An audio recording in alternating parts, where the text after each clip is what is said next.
channels. Look, thinking of two. Fielder does well. Good awareness there from the cover point, coming off the boundary hard. So this is going to be a great match. It's hard to pick a winner. Two strong sides, both of them with skillful bowling there from Hussain. That one didn't actually swing, it just went straight, but I think the batsman was expecting it to swing in and just played inside the line. So we expected the ball to do a bit early doors. You had a lot of rain.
Oh, and the spinner comes on. Good start from Boyan.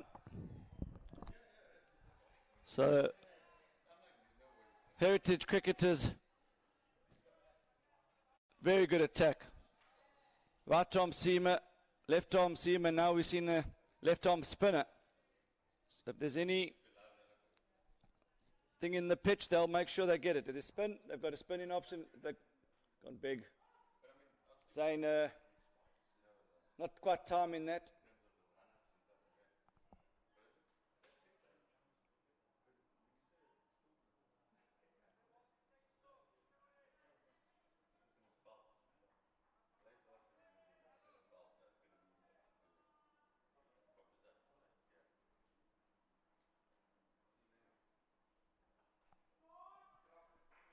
That should be two.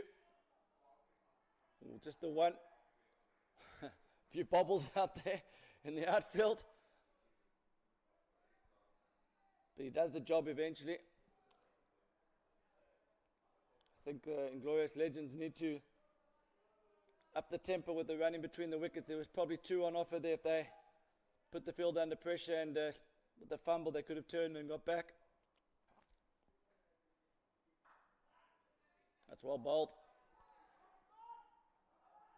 So it just rocks back.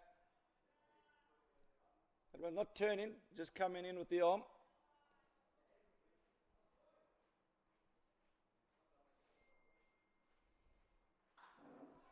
That's big, that's over the commentary box. That's the first maximum for the day.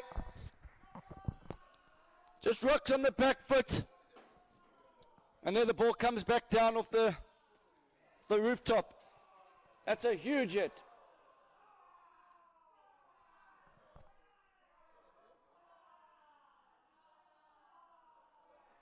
Just see this, he gets big deep in his crease, gets back and across, frees his arms.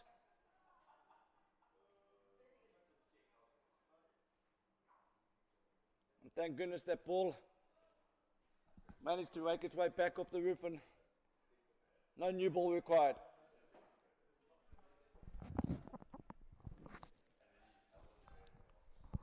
So the Inglorious Legends were struggling to get the ball away in those first 4 overs, but that 6 is just got their run rate up to 5 and over.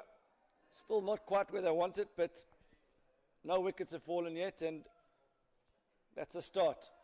That'll give Fawad some confidence, and it will give the skipper Zayn.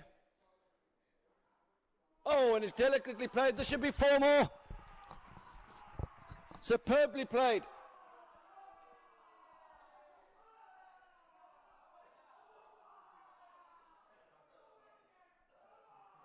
Just opens the fascia, just, oh, beautifully played. Said earlier there might have been the option to have a slip in. The power play over is actually gone now, so just reminded that you have to have 3 fielders on each side of the wicket. In the first 4 overs, you're allowed to set a 4-2 field, and you've seen a few teams elect to have a slip in those first 4 overs. But it's too late anyway after the 4th over's gone. But that was well played by Fawad.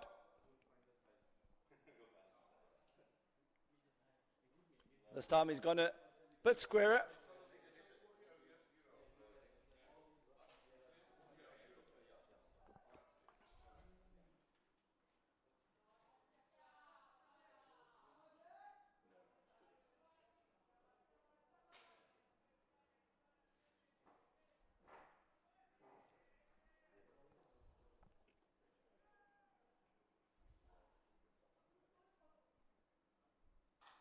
This could be out. Ball's going straight. The field's coming out. Oh, it's going to fall in between the bowler and the middle fielder off the splash of the bat. And Zayn got away with that one. So watch the replay.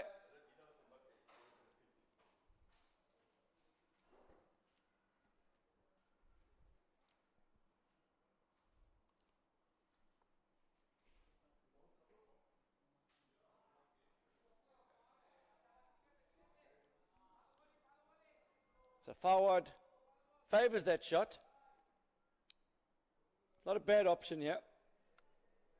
The third man's very fine.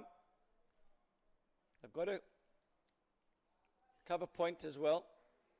There are potential for 2 between the third man and the cover point if you can place it correctly with the right amount of speed on the ball.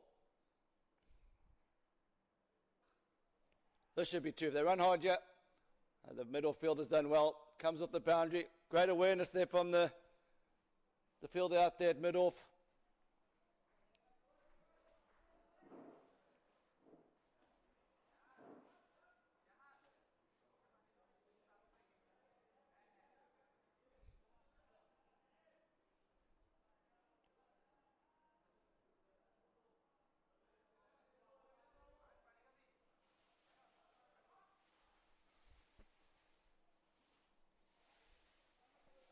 So look at the scorecard.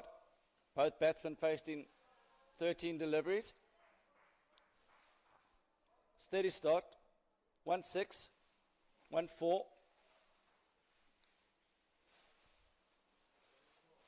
The run rate's just starting to pick up. They only had 14 from the first 3, so the last 2 overs have yielded 14 runs. So just starting to get the run rate moving in the correct direction.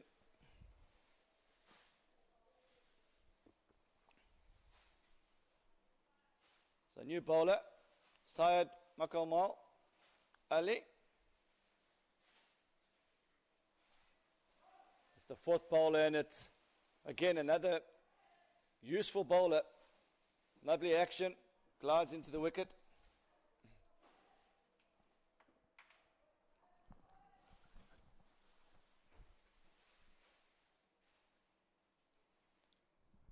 Great to be joined in the commentary box by Zaya. How you doing, Zaya?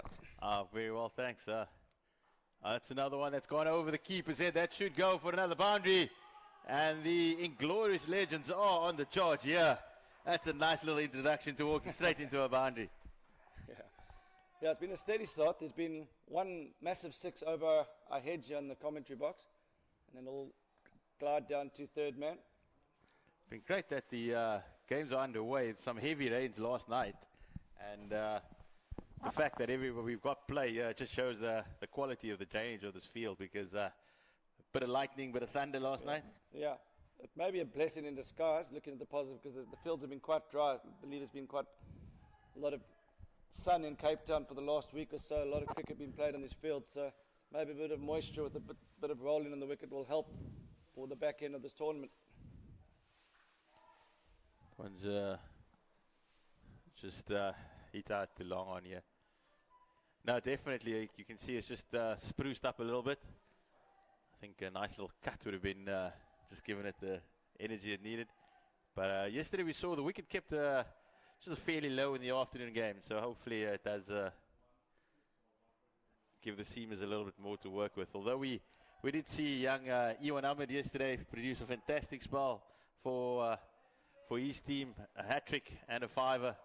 Really showed his quality, and hopefully we can see a little bit more of that type of action today. Yeah, so far there's actually been a bit of bounce in the wicket as you expect with overnight rain. So we've seen a few, wouldn't say take off, but rise steeply. And I think the seamers will have more of a say, especially in these early morning games. I think as the day goes on, it might flatten it out again, and the spinners will come into it. But just with the rain overnight, I think the Heritage will be happy to be bowling first. They've actually got a very good attack. We've already seen a left arm swing bowler, a right arm quickie, left arm spinner, and now we've just seen Ali bowl a good first over here. Good lines and good lengths. So the Heritage Cricket Club are from Dakar League in Bangladesh, and Inglorious Legends play their cricket in Lahore, Pakistan. Both experienced teams. Zain at the crease has played over 600 games of last man stands. That is a proper record there, and he'd love to play on a venue like that. You look at that setting, look at that mountain, it's just it's breathtaking here at Western Province Cricket Club. That's your scorecard. Zain Ul Abedin Sohail, he's on 18 of 16, and Zakaria Fawad 16 of 15. So it's a solid start by the Inglorious Legends, giving their, I don't know if it's their supporters or their teammates, just plenty to shout about down here in the stands on this Monday morning in Cape Town. I think they're doubling up as teammates and supporters. Oh, that's fantastic. Gotta love it. Gotta love it. It's a great test match going on in Pakistan at the moment. England and Pakistan's been a great series, and that's going down to the wire. I saw that they needed 61 runs when I last week with 3 wickets in hand. That's a big hit down to long on, but it'll only be 1. Yeah, it's been a fascinating series. It's Baz Ball, England with Ben Stokes and Brendan McCullum. They're taking the game to new heights, and Pakistan playing their part as well. I'll be back here at the Western Province Cricket Club. And that is a beautiful cover drive, but it only goes for 1. And he's got I think he was admiring the shot for a while there. And then he realized I got to scamper into my crease. He's disappointed. The way he hit it, he was hoping for 4, but straight to the fielder. And then he actually hurried to just make his single. That's a great shot. Elegant.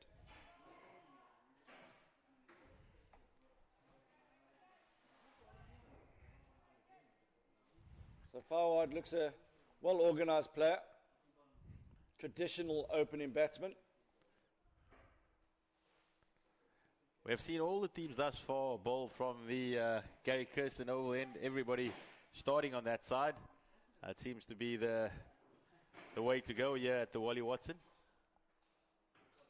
Gone straight down the ground. So from yesterday, you obviously watched all the footage here. Who are your standout players that impressed you from the day? 100% was Owen Ahmed. I think he was the way he swung the ball, both away from the righter and back in. Picked up a couple of LBWs and clean bowled. That was fairly close, just missing the off stump there. But I thought Owen Ahmed, he was fantastic for his team, really setting them on the way. And I think he might be a real player to look forward to as the competition progresses. In terms of the rest of the games, I saw the Yankee Royals. I thought Dwayne Johnson, I thought he was a fantastic cricketer with bat, ball, and in the field. You just couldn't keep him out of the game. Match-winning performance. Match-winning there, and also Ronaldo Ali Muhammad. Yeah. Definitely somebody to keep an eye on during the tournament. In the Tui Likis, it was Dwayne Webster, was it? Dalton Webster. Dalton Webster. Yeah. I thought he had definitely, as you said, a man that has played plenty of last man standing. I think he's one of the legends, isn't he? Yeah, one of the legends, yeah. Yeah, so on that note, if the guys want to watch the hat trick, it's on Twitter. We put that hat trick on Twitter. So at Last Man Stand, you go and look at all the action from that hat trick. And then later today, we'll also be producing the highlights of all the action yesterday. And I'm sure that footage from Dalton Webster will be making it into the highlights package. It's a great back foot drive over extra cover for 6 to get to his 50. That is one of the special moments of the day, along with many others. So at some point today, we'll be producing a highlights reel from all the action around all the grounds. So that's something to look forward to. That's up in the air. Don't think the bowler's going to get to it. If he gets it, it will be a fantastic Oh, opportunity. what an effort. What an effort there by Syed Mukammal Ali. It didn't look like he was going to get there. It was getting away from him. As you see, he turns it on, makes his way back, and it's always going over your shoulders. Those are the difficult ones. And just out of camera, eventually just getting the dive in there. That's a great effort. Just bobbled as he was hit the ground there. So we'll get a chance to look at that replay again there as we come back to the live action. We saw a fantastic catch yesterday as well down at long on by one of the two Likies players. That definitely made the 10 moments of the day. That one would have been right up there. It's never easy coming over your head. Oh, that would have been some caught and bowled. Definitely gave it his 100%. Oh, he bowled him. He's got his reward there in the end. Yeah, why do I need to catch it if I can clean bowl them? And he's loving the celebration, just giving him a little wave there to say, "You on your bike, mate. You carry on." And that's the another strike for the men in black.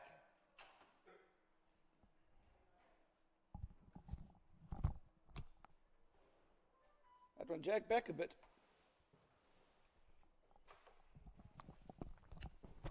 So that's the end of Zayn. Not too sure about the shot selection there by Zayn Ul Abidin Soaha. He didn't quite give him a chance. There was just a bit of a hack, and unfortunately led to his demise. As you see, he went down the wicket, and then just when he realized he wasn't at the pitch of the ball, just swung freely. And I don't know who's he upset with there. No, is it his bowler, the teammate? He can only ask himself a few questions there. But an entertaining innings there by Sa. It comes to an end. Soha 19 of 19, and the Inglorious Legends, they strike here. And the new batter is Abdullah Hashmi, and he'll be looking to continue the momentum. Yeah, he did hit one over the commentary box earlier, and he's looking to repeat the dose, but that is off the spinner, and that was probably not the right shot option on that occasion. Ali's been really impressive here. He's hit a good length. Could have had a caught and bowled earlier. It's gone fine. The fielder's well placed, though. They've got their third man very fine. I think that's the right option here. He's fairly lively, Ali. That is the end of the 8th over. It's 41 for 1 at the moment for the Inglorious Legends. Wayne, this is my first experience of LSM, but the names of the teams have been absolutely fantastic. That's something that I've caught on. But my favorite side, without a doubt, the Paktoon Warriors. Mike, that's my favorite team. I'm not too concerned about the results going forward, but a good bunch of guys, and definitely looking forward to how they go. Yeah, and I think they won't be. I feel that they maybe feel a little bit disappointed with their performance yesterday. They know they've got a lot more in the tank, but what was so good to see is after their result, they went straight into the nets yesterday. Really? That's wonderful. That's great to see. Fighting spirit. Yeah. We haven't come all the way to South Africa to just make up the numbers. Yeah. And that's fantastic. Yeah, all the way from Scotland are the Paktoon Warriors. Yeah, and they've actually drawn themselves in a very strong group. So that two Lickies and is in the same group with Yankee Royals, so they're in a tough group. That is a tough group. That is the way the draw works, That might be a baptism of fire for them. Ratan Das, he's got to have to bowl that one. He's asking the umpire. It's not going to help him, though, on the next delivery that he bowls. The good thing about this is that there's no hiding here. There's cameras here, and we know the umpire's got that dead out. That's a great shot. Should be 2. Got to run the first one hard. Should be comfortable 2. Yeah, maybe in the league matches there, you can fool the guys on the boundary where claiming a wide, but that was very clearly a wide. Yeah, he's got to bowl that one. He's got to bowl that another one there. So we've seen the left arm spinner, now we've got a right arm off spinner. Left arm seen as this well balanced attack here. Well, bowl it into the block hole. Also really impressed by Jordan Collier yesterday for the Pink Panthers, are they? Yes, Pink Panthers. Yeah, bowled a delightful spell of left arm spin bowling. And Ghost, who picked up 4 as well. Yeah, I know Jordan well. He actually was an overseas player at my current club in the UK. Impressive bowler, but also impressive young man. And works so hard. Every day he's in the nets bowling at least 200 deliveries, and he gets better and better every time I see him play. So great work ethic. And he's also developed into quite a good batsman, although he got out first ball yesterday as his dad arrived.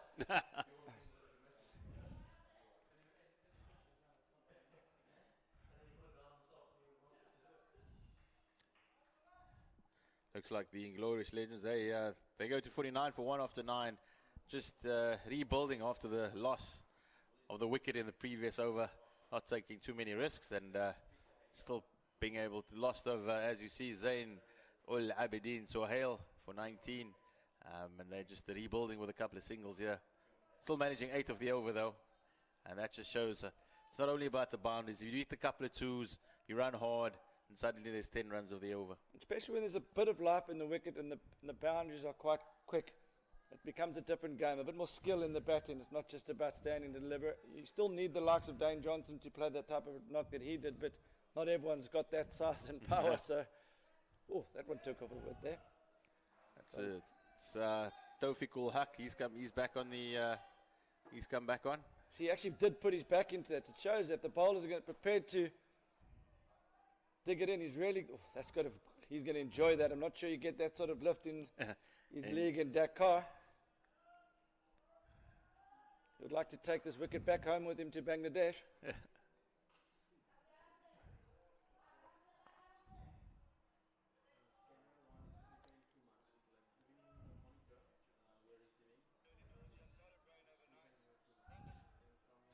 Definitely enjoying charging in here is Tawfiq Haq. I don't think he's seen this much grass on a pitch in a while. Yeah. Oh, that's elegantly played. Good skill by the bowler as well, just running his arm over it. He's out to the back of the hand at least. It's good cricket all round that, because the batsman, there wasn't too much he can do there besides trying to work into the gap. The third man fielder well aware, cutting off the angle. There's a high standard of cricket out here. Heritage are on top. They got their field in the right place. That was actually well played again. Just didn't manage to get into the gap. You can see, I think he's just trying to get that a little bit finer. It's not even a fine leg. You'd almost call that a square leg on the boundary. So there's no fine leg here. So potentially, if you'd like to dare and try and play the Dilshan, it might be an option, but it's a high risk option. He's gone fine again. He's already hit a 4 like that earlier on. Brilliantly fielded there. Oh, I think he's unlucky. That field looks like, did it hit the rope? The cameraman's right there, so we'll know, but I think he's just done the job there. Brilliantly fielded. Let's have a look. It's run down.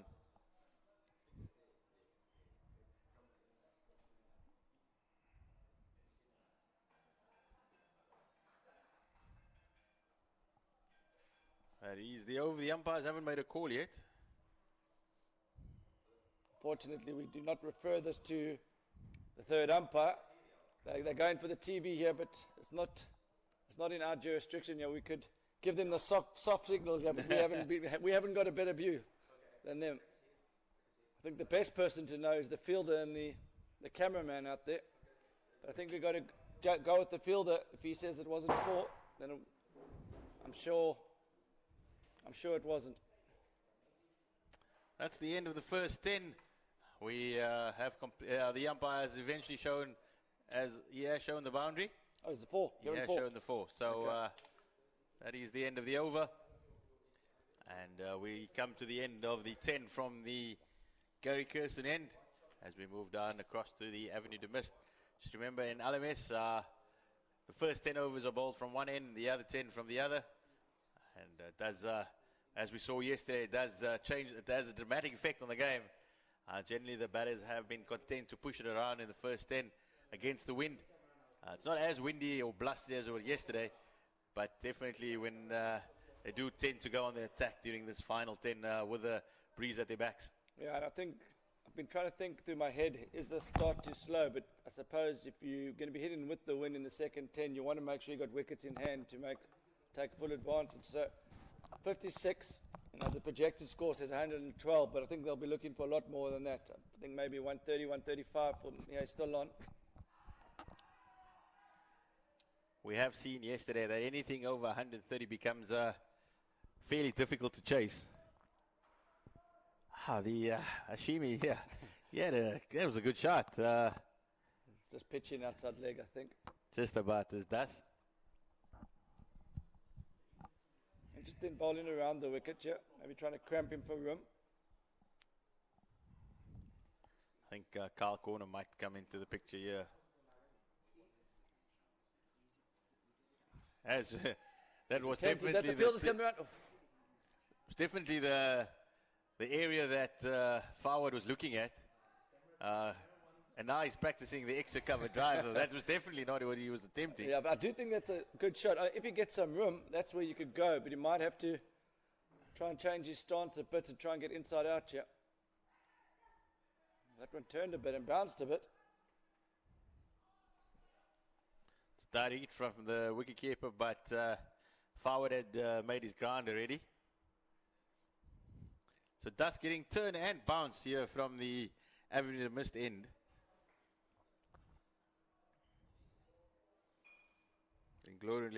Inglorious Legends 59 for 1. Just setting the platform here for possible assault a bit later.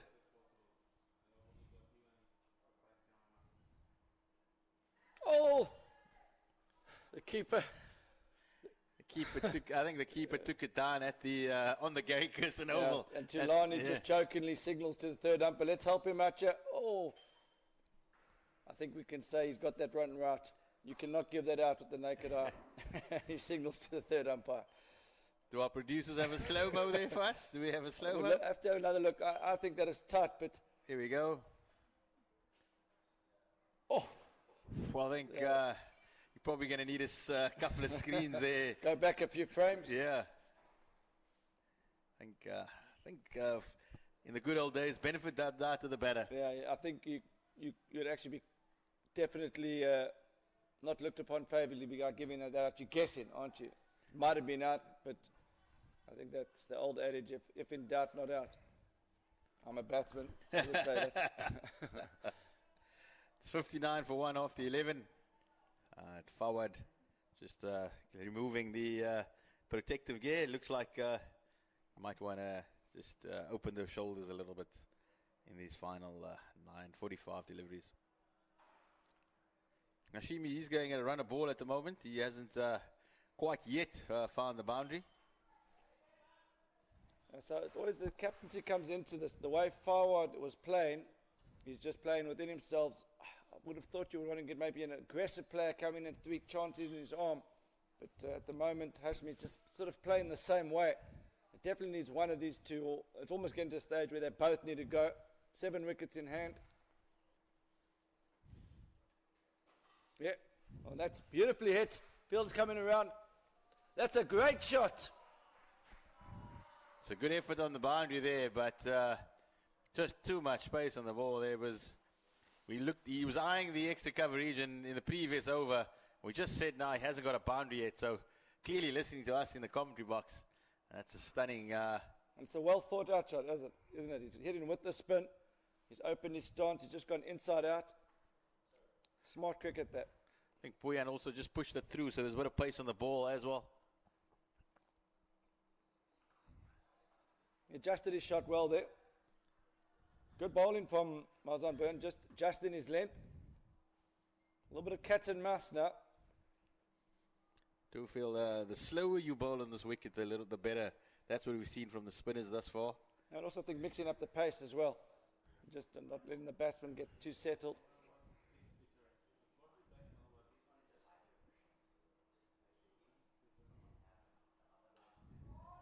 It's a straight hit. Has it gone all the way? That has gone all the way for 6. Forward, just showing his power. We said he's given the protective gear away and he's going to free the arms. That's exactly what he's done. Straight down the ground for a maximum. Beautiful flow of the bat, and you see the middle fielder was a bit straighter earlier, and I think they adjusted the field perhaps from the boundary that was hit early on in the over by Hashmi, and he's made full use of that, just hitting it straight to the vacant mid-off area.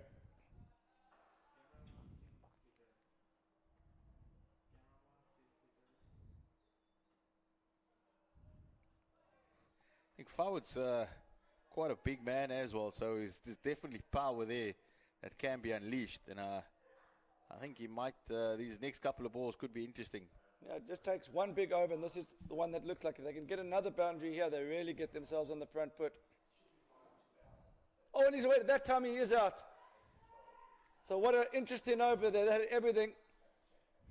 It's a great comeback by Boyan. He was driven by 4 for 4 through the extra cover by Hashimi, and then pummeled for 6 by Ahmed. And as we said, the slower you go on this wicket, that's the better. He tossed it up, and Ahmed, his eyes lit up, and unfortunately not making contact. And once again, the wicketkeeper, I think, fairly fortunate on that occasion.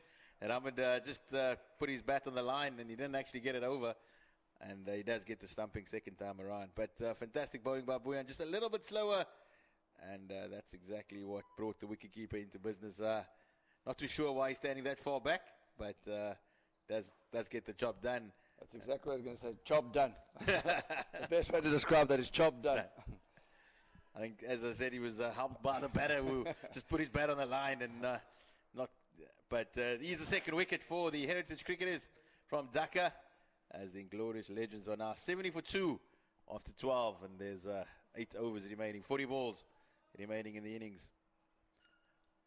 That's your scorecard. Boyan picking up his first one to complement Mukammal Ali's wicket earlier in the day. A lovely in-swinger that hit the base of leg stump. Evenly poised here. Projected score's now gone up to 117.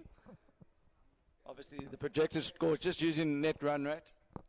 So, often in last man stands, when you're playing on maybe AstroTurf wickets or on roads or smaller boundaries, the run rate tends to stay the same throughout the innings. But in a tournament like this, wickets in hand do become more important, and giving you a chance to score heavily at the back end comes into play. So, with wickets in hand, I would say that projected score should be a little bit higher than that. So, yeah. 100%. I think that the new batter is Haroon Furk. He's the new, to our Afrikaans, to our non-Afrikaans listeners, Haroon Falk. Had a good chat with Sam yesterday, just explaining a few surnames to our Aussie, fellow Aussie commentator. He was quite intrigued by Kukumur. Who was that? Sam Lang? Sam Lang, yeah. Sam Lang? Oh. Yeah, he was quite intrigued by Kukumur, what that meant. I said the one half is cake. I don't know about the other, if I can say it on here. Yeah, Sam Lang, lovely guy. Very well known in the last man stand circuit in Australia. I think he's played for over 50 teams, and he travels all over Australia for work, and wherever he is, he's got a team. Some places he's got 2 teams, but his main team is 3 short. He's played almost 700 games. As we watch. I've heard the story about traveling and the girl in Rome and the girl in Paris. Is he the guy with a team in Rome, a team in Paris? I'm not sure. You have to ask him that one. But he's definitely got an LMS team in every city in Australia. That's fantastic. That's the beauty about this, the LMS, just bringing so many cricketers together, the love for the game. and bringing people around from all over the world. And as we see here in South Africa as well, that's 74 for 2 after 13. As we see, some of the guys are not been able to get visas, and they've been filled. Their space has been filled up by a couple of South Africans, and just coming to different cultures and different environments. So it's great learning experiences for everybody. And the visiting teams also benefit from a bit of local knowledge. Yeah, I mean, and talking of local knowledge on the YMC Oval, special mention to Ricky, who I met for the first time. He's a league manager in Cape Town, so passionate. I went there yesterday, and he was commentating and doing the streaming, and he seemed to be enjoying it more than the players. Gotta love it, gotta love it. Cut away. Fielder well placed. Yeah, and he actually sent a message to the WhatsApp group explaining how much he loved his first day. And for me, it's moments like that where you realize the Last Man Stands community, which is growing, and you see the guys that are actually the heart of it on the ground that make these leagues happen. This is obviously the pinnacle event, but you see that one pushed down to mid-off. But it's more than what happens here. It's also about the opportunity that guys like Ricky are creating locally for guys who just want to come and play cricket, that maybe don't have time to play club cricket, and just want to have a bit of fun. And the exuberance and passion of Ricky makes me think that the Cape Town League is going to be in good hands. And we need those people. We need the passion, people giving up their time and their, for this wonderful game of ours. There's no doubt that cricket does ask a bit more than many other sports, but it's those people that keep it alive. Call them the unsung heroes of the game. Yeah, we had a team meeting last night, and Ricky came in and joined this meeting, and he told us about the action on the last game of the day that he was commentating on in Freilink, the ex-international South African player. Yeah, saw him walk around the field yesterday. Yeah, and he said he actually bowled I think it was like a maiden over in the second last over of the match, which was pivotal. But it wasn't just about what he did with the ball, it was also about helping out with field settings and the knowledge that he brought to the game. But the way Ricky was explaining it was, he was just so honoured to have the privilege to watch that and commentate on that. That's wonderful. Yeah, saw Rob Friday walking around there yesterday. Been a stalwart of KwaZulu-Natal Dolphins cricket for a long time, and I was really chuffed when he eventually got a couple of Proteas caps towards the back end of his career. Thought he deserved a lot more. Really hit the long ball, a little punch. No big backlift, just a little punch, and it went a mile. And one of the few bowlers in South Africa who can deliver a Yorker on basically on call. Yeah, so he played for the Shawfall Lions from Pietermaritzburg. Well, another stump in. This time a bit more conventional. So that is the end of Abdullah Hashimi. Ratan Das, he's picked up his first wicket. Saw the batter coming down the wicket and just sent it. That's good thinking. Just pushed it wider. And it's actually signalled wide there. So it was a wide, but you can be stumped in a wide. So Wayne, with a wide, if it was the second one, counting 3 runs, if it does happen on the last wicket, then the team needing 2 for the win. I'll have to get back to you on that one. I'm thinking the victory is achieved because the run still counts. Yeah, the wide happened before the stumping occurred. So. Yeah, I'm just looking at our manual. Yeah, and that's correct. Cricket does throw up these technicalities, doesn't it? In Last Man Stands, we refer to the RCC rules at all times, but there are a few rules that LMS unique specials. Yeah, that at times we don't, but that would fall under the RCC ruling. The only difference is the second wide is worth 3 if it's not the last over.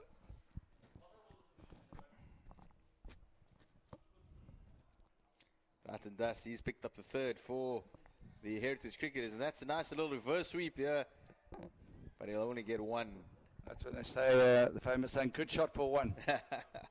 I thought yesterday we didn't see much of that. I thought we could have possibly, with the wicket being as slow as it was, that there wasn't much cricket played behind the stumps. It was everybody trying to hit the ball down the ground, whereas a bit more innovation would have possibly helped. Now, especially when it's turning, maybe you can try and hit with the spin. That one's gone straight up. Fielder's coming around. Should get there. Oh, he's made that tough for himself. He didn't keep running in, he just slowed up. He should have got there comfortably. We have a perfect view. He just never got himself into position. Was like, you get into those catches where, do I want to take them or don't I want to? And he just never looked like he wanted to there. Yeah. And that unfortunately cost the Heritage Cricketers a wicket there. And Furk survives. But they're well on top here. If you look at the last 10 balls, no boundaries, lots of ones and dots. I think that led to the pressure of the wicket. So Inglorious Legends need to find something here. That turned quite appreciably. There's a mix-up. Unfortunately, though, they've sent that one turned quite a bit there. Oh, yes, that's turned a lot. Yeah. Grattan's got a bit of a time little in action there. Just a little bit of a flick of the wrist. And when it's turning that much, you can sort of understand why he's coming around the wicket. You can almost take. It's going to be very hard to hit it cleanly through the offside when it's turning that much. So it does allow the skipper to bolt, and the skipper and the bowler to bolt a plan. And that plan seems to be to cramp the batsman for room.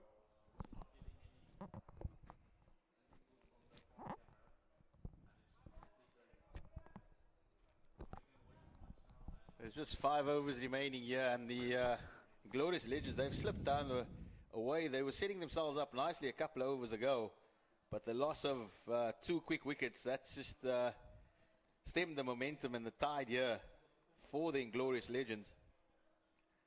And the Heritage Cricketers, they are doing a fantastic job of keeping it fairly quiet from the Avenue de Mist end.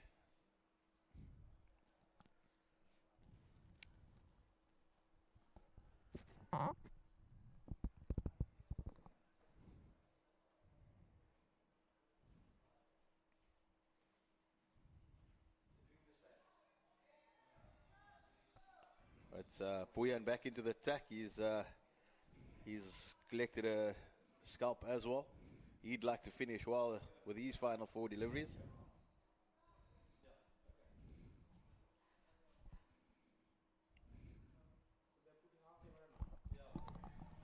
He's turning quite appreciably from the Avenue de Mist end now.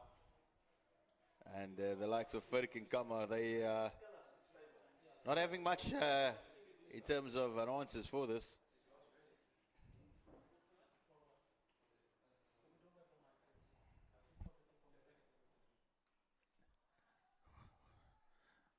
He attempts to field off his own bowling, but it just evades him. And another good over here by Boyan. Just conceded 2 runs in the 16th over. And suddenly it's going to be a tough task for the Inglorious Legends to get to 120, which is kind of the par score at the Willie Watson.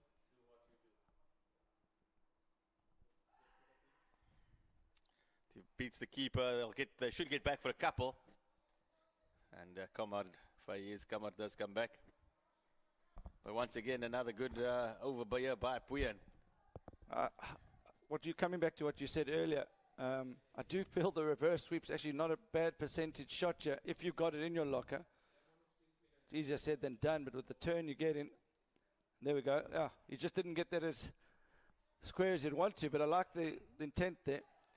Are the batters mic'd up here, Wayne? Because they're clearly taking instructions from the side.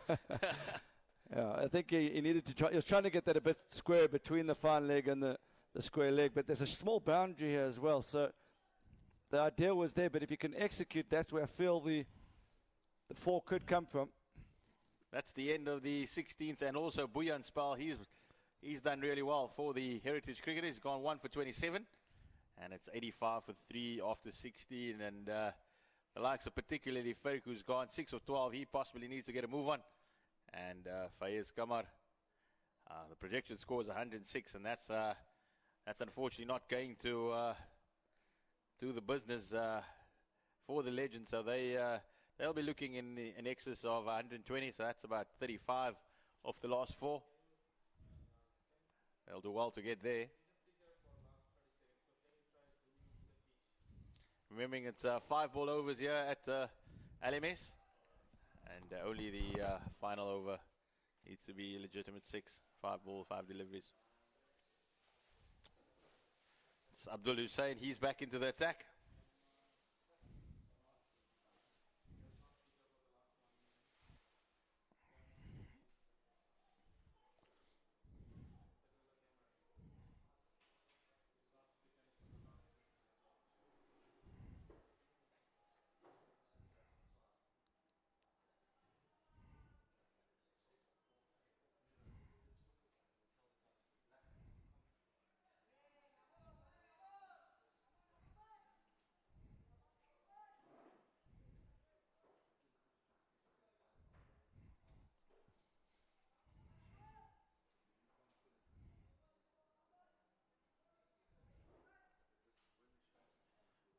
So, be interesting to see what where Furk is looking for the boundaries. Best options possibly through extra cover, but at the moment he's just not able to get bat on ball, and possibly just needs to at least then get a single just to get a strike and get come out, because it looks like he's really struggling at the moment to just find a bit of form.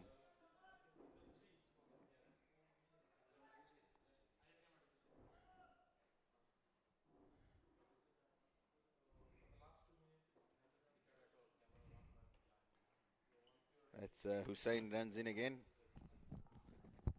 And once again, though, and that should be a run out.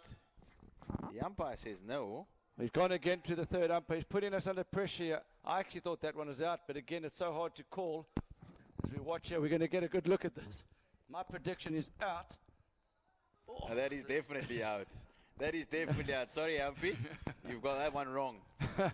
You owe the cricketers, the heritage cricketers, a little a cold beverage after that. It's easier here in the commentary box with the replay. My instinct was that out, but it's very tough when you're out there and you don't have the third umpire option. Wayne, I'm not sure how LMS works, but in club cricket, a direct hit, it's out. Play umpires, you got to be on your bike, mate. So I think the Inglorious Legends getting away with one there. Yeah, they just, if you look at their timeline, and even if you look at the last 20 balls, they're really struggling. 6 or 15, 2 or 5. Fires, come on. He's a real character. In the last World Champs, Janta Mendes was actually in 2017, and he had a Janta in all sorts of trouble. There's a bit of a ding-dong battle, but he can also hit a long ball, so he's a good bowler, he's a good all-round cricketer, and if they're going to find a way to 120, which could be competitive, they're going to be relying on him. He's played well over 600 games of last man stands, and I do think Harun, he also needs to just work out his role here. He's obviously not hitting the ball very cleanly, so just try and get bat on ball, get to the other side, and allow Fires to get a bit of fire. Yeah, and I think we've seen here, if you can get runs on the board, you just give yourself a chance. I think 87, they're not quite there, but they're not far off. Just need one big over. Ali's back into the attack, and he showed plenty of fire and brimstone from the Gary Kirsten end. Almost took a fantastic caught and bowled. Both sets of supporters are getting vocal at you.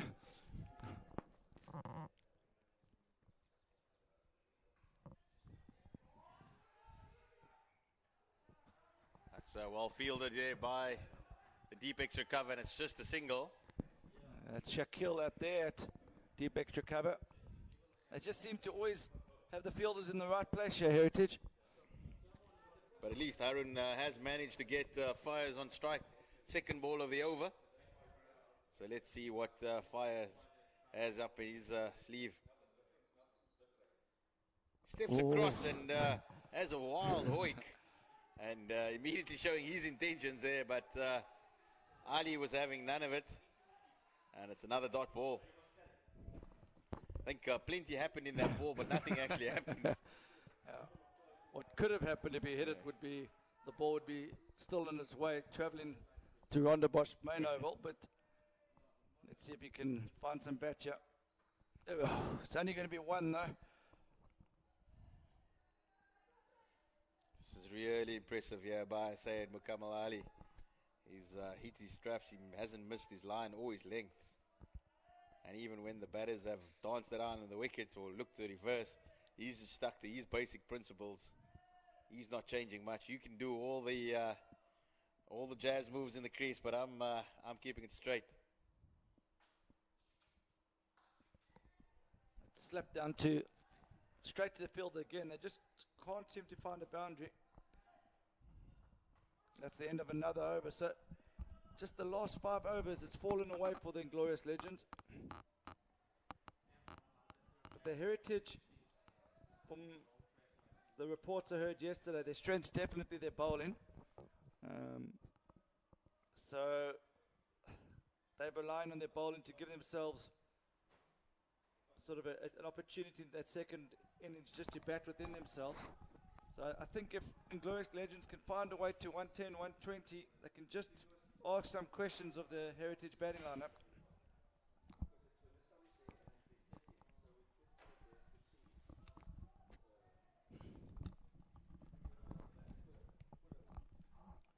It's just the power play 2. This is started. If you're not aware of how it works, is and during the normal regulations, you allow 3 players on each side of the field. During the power play 2, you are allowed 4 and 2, a split of 4 and 2. The heritage cricketers, they're not utilizing that option at the moment. As Abul Hussain runs in. It should be 2, it should be 2. And that's exactly what it is. That's much better from Harun.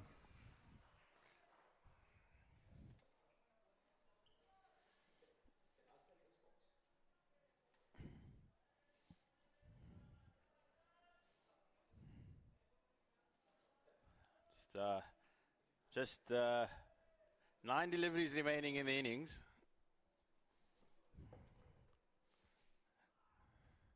That should be 4. That is a boundary. That is a much needed boundary for the Inglorious Legends. Harun finally making contact. And it's come off the outside edge and just evading the deep extra cover. And that is a very much needed welcome boundary to the Inglorious Legends. Takes them up to 96. And Harun moves to 40. Just a little bit of width on offer. And Harun swung in the willow. And got out to for a boundary.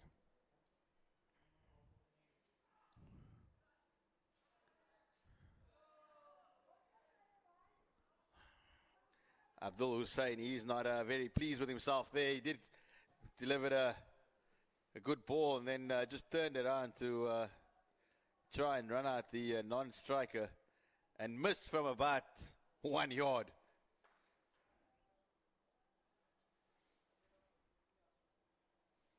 Two balls remaining in the over.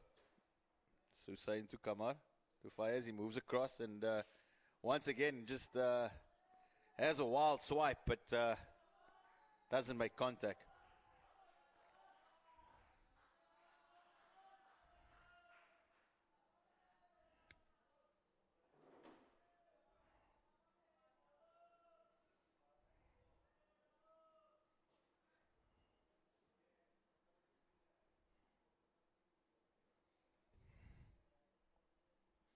Abdul Hussain comes in and he gets the decision, and that is Fires gone. LBW as the Inglorious Legends lose their 4th wicket. Fires has been moving across his stumps all the time, but the bowler, he hasn't missed the trick. He's stuck to his line and his length, and he's picked up a wicket as Abdul Hussain as the Inglorious Legends going to the final over at 97 for 4.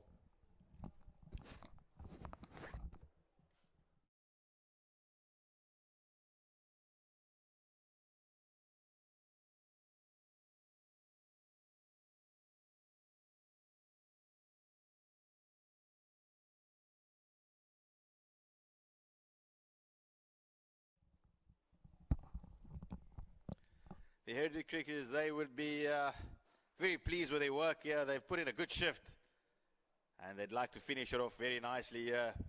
New batter is Asad Bakari, but and the bowler would be Mukammal Ali. He's been fantastic, and but there's an outside edge there that goes down to third man. It's just another single. That's what has been really impressive by the Heritage cricketers. Their fielding in the deep has been really good. It hasn't allowed the Inglorious cricketers, Inglorious Legends, any freebies. And it's just 4 balls remaining in the innings. Remembering the final ball, if it does go for 6, it is a maximum of 12 that can be scored. So Inglorious Legends will be targeting that little bit of a bonus, just to get them something up there close to 120. Once again, just another dot ball. Really being impressed by Ali. He's bowled with good pace from both ends. He started out well with a new ball, and now he's finishing up. Sometimes these low-scoring games can be exciting. All depends on the start here for the Heritage when they chase. Oh, that's big. That should go all the way. That's gone high and handsome. The fielder's coming around. That's 6.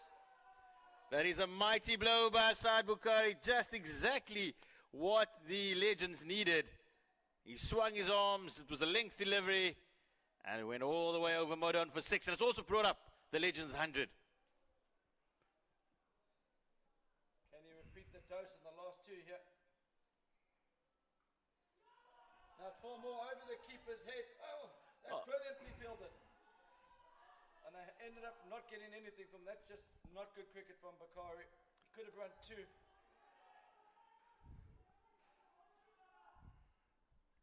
think he thought it was. I thought it was going for 4 as well, to be honest. But the fielder's done brilliantly out there. I just said how excellent they've been in the field, and those 2 runs might be crucial. If you look a bit later, and he's got to bowl that again. That's a wide. And so just a little bit of pressure placed on Ali here in this final over. Remember, if it goes for 6 here, suddenly the score jumps up to 117. So a big moment in the match here. Bakari on strike. We've seen he's got the capabilities to clear the ropes. He will be thinking leg sides. And I think that's produced the wide. Yes, so is Ali going to go for the double bluff, or is he going to keep it outside off stump here? Gets the full toss, but he doesn't make sufficient contact, and they'll settle for 1. And that is the Inglorious Legends. They'll finish on 105 for 4, possibly under par here at the Willie Watson Oval. But a great performance by the Heritage Crickets, particularly Ali, who showed bowled with good pace, and the remaining of the attack with the left-arm spinners, and also the Chinaman bowling, really delivering a very good spell here. We'll see you back in a short while for the chase.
Welcome back to the Willie Watson Oval. It is the Inglorious Legends from Pakistan up against the heritage cricketers from Bangladesh. The Inglorious Legends, they set 105 in their 20 overs. Not quite possibly what they would have liked, but that was due to a fantastic spell by the heritage side with the ball and in the field. They were definitely on their money, and they kept it tight from the get-go. I've got Ross alongside me. Welcome, mate. Good morning, Zay. How are you doing? I'm very well, thank you. Fantastic to see the boys out on the park again. We had some lightning and thunder last night, and we but worried about today, but players got underway. Yep. I think it was some heavy rain, but like you say, it was maybe what the outfield needed. But it's we're good to go here. Got the charismatic leader of heritage cricketers, Ronnie, opening the batting. He's travelled the world with this team, so he's a good player. It's definitely, guys do have some status here at LMS. They've set good records in the past, and they're down in Cape Town, and they're wanting to continue that. It's the heritage cricketers. They've done really well with the ball, and now they've got a 105 as we thought it was a little bit below par. We thought anything above 120 would be difficult to chase. So it's going to be interesting to see, particularly see how the Industrious Legends, how they go about trying to defend this. Yep, a few early wickets could set a cat amongst the pigeons, yeah. Always runs on the board, always creates a bit of pressure when you're chasing. Tournament cricket is always has some surprises, and we all know what a bit of pressure does to players.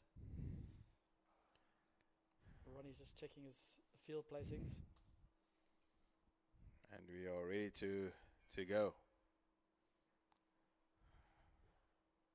So we're on a new deck today. It seems to be offering a bit of movement. As far as Kumar immediately getting a bit of movement through the air there, and keeping Zial, the openers are Zial Alam Maroni, Ronnie, and SK Afrizul Zaman Akash. They are the heritage openers. And that is Ronnie at his absolute best. Hasn't had, and it does trickle over the boundary. Hasn't needed more than one ball for a sighter. Goes down on one knee and arguably plays the shot of the tournament. It's a great shot. Just had word from our one of our guys here, that stats guys, that Akash is arguably one of the best batters in the Bangladesh competition. So should be good to watch. I was definitely impressed there by Ronnie, just going down on one knee and putting Kama straight over the mid of head, realizing the field was up in the circle. Ooh, swing and a miss again. Does look like he enjoys the cover drive, does Ronnie? Just trying to get rid of those early nerves. All batters want to feel bats on ball. Looks like a big man as well, so can definitely hit a long ball.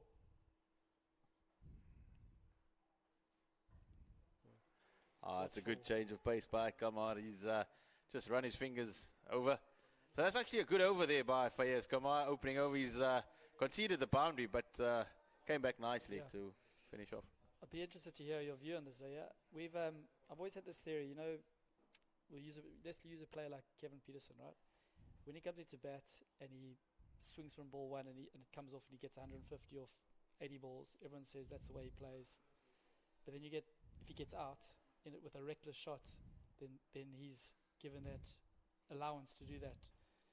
Is there not a school of thought where you should just give yourself a few balls to get in and then put your foot on the pedal? Oh, it's a very interesting question. We'll get back to that. Zafridi, he comes in. Just takes a little bit of a stroll to the crease, though, first. It's a difficult school of thought. So I'm very much a firm believer about assessing the conditions. Yep. Because sometimes the wicket's not conducive to you coming in and flaying away, and possibly does need a bit more caution. That's a wide ball there, so he's got to bowl that one again. So very much of the school of thought of just assess the conditions, find out what, in terms of the wickets, the way the wicket's playing. But at the same time, I am very much a firm believer in giving batsmen the freedom to express themselves. I think that's a new England baseball. So, baseball, yeah. I'd like to know what the result was there in Pakistan. Was the last time Pakistan were requiring 60 runs with 3 wickets in hand. So that's another cliffhanger finish there. But very much a firm believer in the way England play their cricket. As a South African, I do get a bit of stick for it. But as he runs in again and just delivers a dot ball. But a huge supporter of English cricket in terms of at least the last 5 years, the way they've gone about it. Owen Morgan, an absolute legend in my eyes, the way he approaches the game and just gives the freedom and allows the players to express themselves. If you look at the way that England team has transformed over the last few years. In 2015, they were knocked out in the first round in New Zealand, got bowled out for, if it was 78 or something in Wellington, and McCullum finished it up in about 12 overs. So I think a huge change of mindset and a switch flicked in England. And there's a whole host of cricketers now. They're coming through the system, in the domestic system. And that's something I feel that's lacking in South African cricket, where there is it's a bit like the way the All Blacks play rugby. Basically from the national team right down to the junior sides, there's one template. This is the way we want to play. And we all the players are molded in that fashion, and they are brought up with a mindset of always looking to attack before defending. Whereas I think in South Africa there's a bit of caution. We're always a little bit apprehensive. And it's also a bit of in terms of just backing your players and giving them that self-belief. And the way England have done it after 2015, you look at guys like Moeen Ali, Jason Roy, Josh Butler. We can name them all. The way just the way they approach the game and the lack of fear of failure. Yeah. I think that's something that's been apparent, where they do know they've got the support of the system. Yeah. And whether they do go out and they do crash and burn, and it wasn't an easy process. I remember England coming to South Africa in was it 2018, and just before it was 2016, just before they went to the T20 World Cup, they were leading 2-0 over South Africa in the T20 series, and they got to the coast and the wickets were a little bit slower, and they eventually lost the series 3-2. South Africa came back, and there were big questions asked about that England side, whether they could continue to play the way they play, and whether it was a good enough excuse to say, this is the way we play, and and we're going to burn on occasion. And it happened in the Champions Trophy semi-final in Cardiff as well, against a Pakistani side that outspun them on a wicket. But if we look at that since, they've won the 2019 World Cup, they've now won the 2020 T20 World Cup, and it's purely about giving the players the belief, and that's what you want to see, even at this level. You want to see guys going out there, expressing themselves, having a bit of fun. And if you look at the English systems, they've got Harry Brook, Will Jacks. It's not just the superstars that won the World Cup. There's a whole new generation. Ben Duckett, guys coming out there. And I think if KP played in this generation, he would have been untouchable. Yeah. He would have been untouchable. He would have just loved every minute Better of it. than he was. And he was, because I think he was fighting himself and his teammates and the opposition all at once. So definitely the Heritage, they've moved to 11 for no wicket after 2. It's a simple thing. If you look at the way KP's gone about his business, he was the one initially to say, you got to play IPL. Yeah. Playing county cricket is not going to improve your game. Exactly. And now every single English cricketer goes for big money. Yeah. That's the edge down to third man. Guy like Sam Curran, absolutely fantastic young man. Yeah. Left arm swing bowler, comes in at the back end, hits the ball a mile. It's His quality. absolute quality. You play top dollar for that these days. And that's what we were hoping the SA20 is going to bring, a new emergence, a new breed of South African cricketer. Ooh, swing and a miss there by Cash. That's the end of the 13th over. Quiet start here by the Heritage side. Fayez Komar, he's just keeping it straight and simple. Ronnie, after that delightful opening cover drive, hasn't been able to find the middle again. Got us all excited. I think he's just biding his time, and so is Akash. So I think the game plan here is just make sure you bat your 20 overs and you'll get over the line. Don't want to be playing any reckless shots. Not too sure how deep they bat, but they'll be eyeing a certain victory here with this target to chase. Is it just does there have to be an Afridi in every Pakistani side, Ross? Is that just how it works? Because everyone that has been absolutely brilliant, and Afridi is showing that he's carries the name well as well. Yeah, is Zaid Afridi hitting a good length, good line. Absolutely love the youngster Shaheen Shah Afridi. I think that left arm seamer of Pakistan. Yeah, his quality in terms of that first over, it's all action. That very first couple of balls, it's all action. That's a full toss. Full toss. He's headed down to car corner. Hasn't really got hold of it. We'll come back for two. I do feel, that the Heritage side, they're just biding their time here. They're just setting their stall for a little bit of an onslaught. They do know that they need to go just at about a run a ball. So no need to really put the foot down immediately. Just assessing the conditions. And once it does become available a little bit later, I think we might be in for a treat here. Remember, you're watching this on LMS1 TV, brought to you here live from the Wally Watson Oval. Wherever you may be in the world, some fantastic cricket on your screens. Just the body language of the Heritage. They seem to have this very much under control. There's not much urgency. Swagger. There's a swagger about them, 100%. They know that just run a ball stuff here. So no need to be swinging from the hips. It's credit to Afridi, though. He's been on the money. And that's the type of fielding that his side's going to need if they are going to defend this. Just raise the spirits in the fielders. Once they see their bowler doing that for them, they all get behind it. We all know one brings two, so anything can change very quickly in this game, in this format. And as we were saying earlier, scoreboard pressure does always play a part in these games, but I just don't think 105 is enough to create that pressure just yet.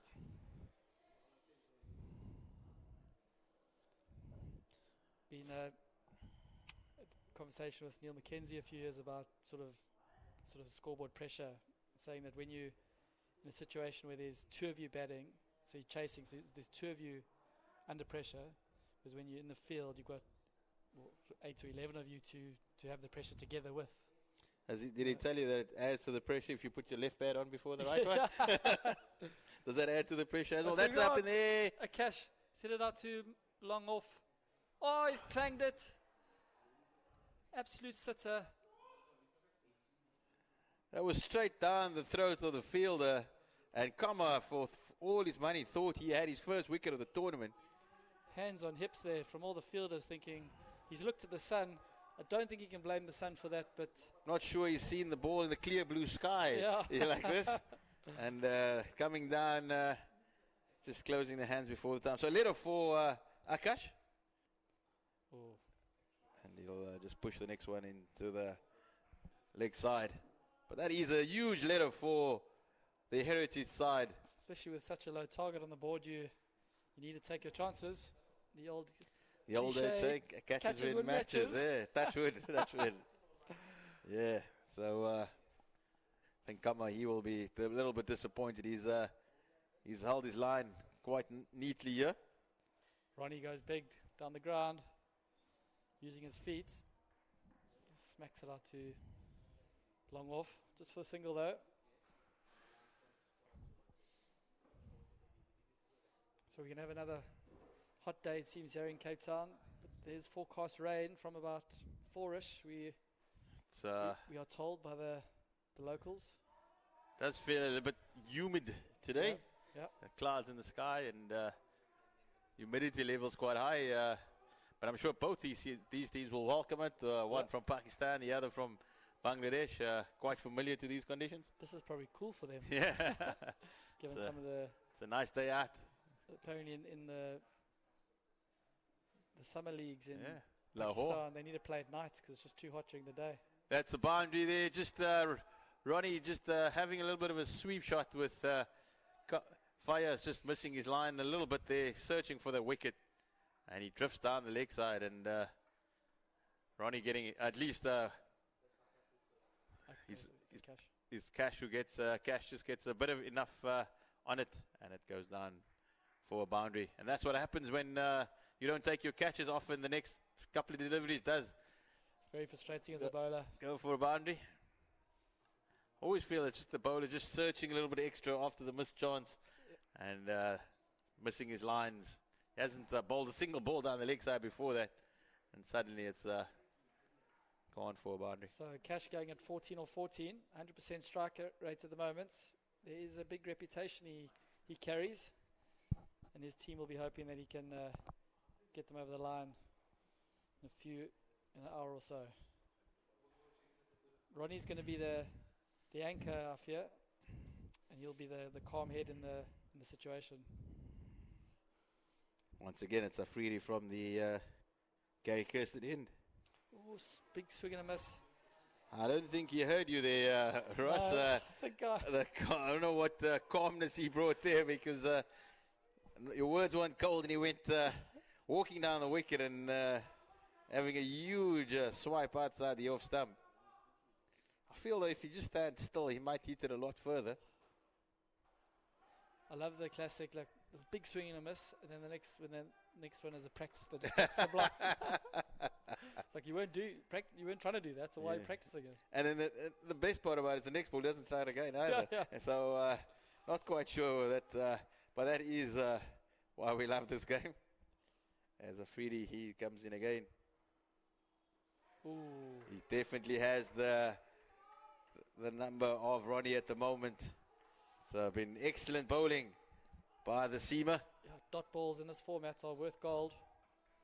With only 6 fielders out, you should be at least going in a runner ball. So many gaps.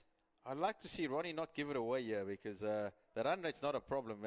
Just a single and get back to the non-striker's end. Ooh. And he doesn't, at the moment, he's not able to do that, because He's hooping at miles here. Afridi's got him in his pocket here. This is a fantastic spell here by Afridi. I think Ronnie's just lost his feet here for the moment. Stuck in the crease. He's almost better just leaving those alone. Yeah. He's just going to nick one now. Just play out of the maiden, mate.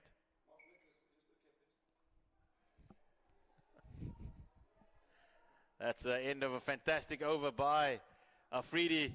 Unfortunately, though, Ronnie eventually found a bit of bat, and it's run down to third man. So Afridi be very disappointed here. He's bowled a fantastic over. And once Ronnie stood still, played conventional cricket shots, he did manage to get the edge. You don't always have to hit out your shoulder for a boundary. Yeah, exactly. And that's I think he knew where the third man was placed, so just guided it down a bit finer for a boundary. do think that as well as Afridi bowled, there are no moral victories in this game, unfortunately. Yeah. And he'll think about it. But the Heritage side, they moved to 26 for no wicket after 6 overs.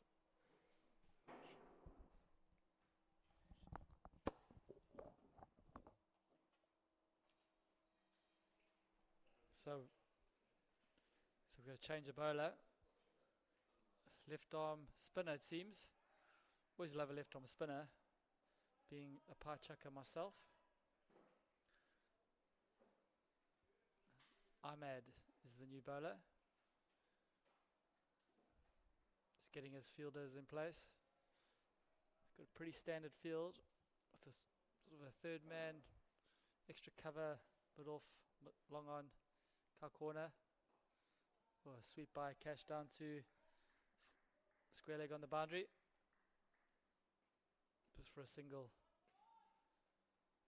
Ronnie deciding that he's going to go for the cap now. Obviously he doesn't need a helmet, he feels.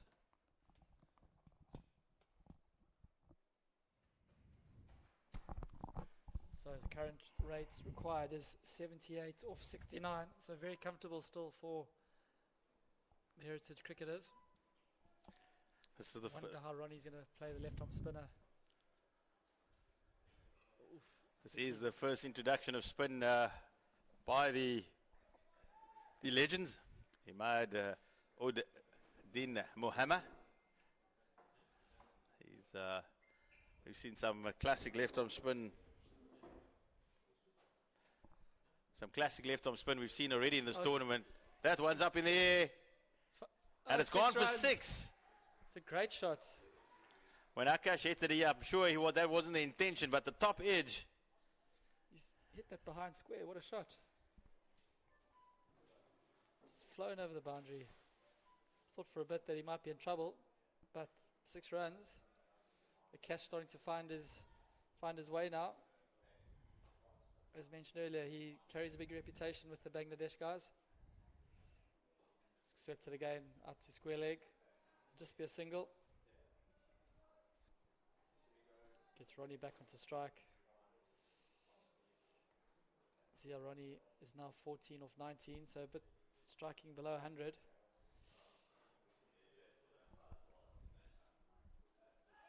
Ooh, hey, he's got him!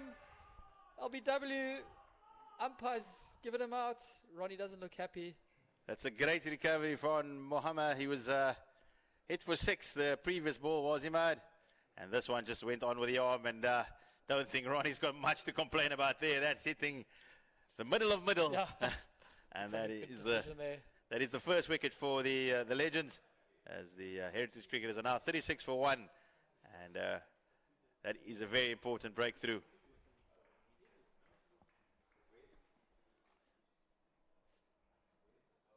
It's always a good feeling to get a wicket in your first over as a spinner. It can only build on your confidence. Umpire had no hesitation in judging that adjacent. Good call.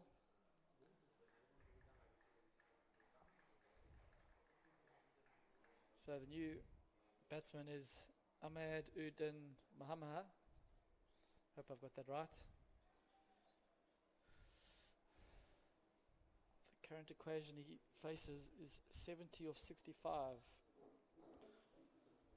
So still very much in Heritage hands, this game.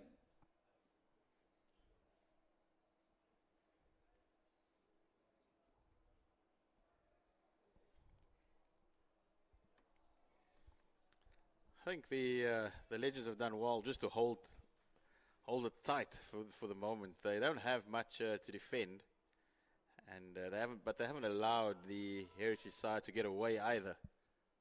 As the new bowler is Asad Bakari. Now here's a character for you. Is he a bit of a legend? Is he? He was in the World Series in Chester in 2018, and his nickname is. Let me get this right. He's got the quickest mouth from the east. The quickest mouth from the east. And he loves a bit of sledging. So we've heard from the quickest gun from the west. This is the quickest mouth on the east. Is Bukhari? Oh, always starts. Look at him. Look at him. He's up in arms already. He's not happy with his keeper there, is he?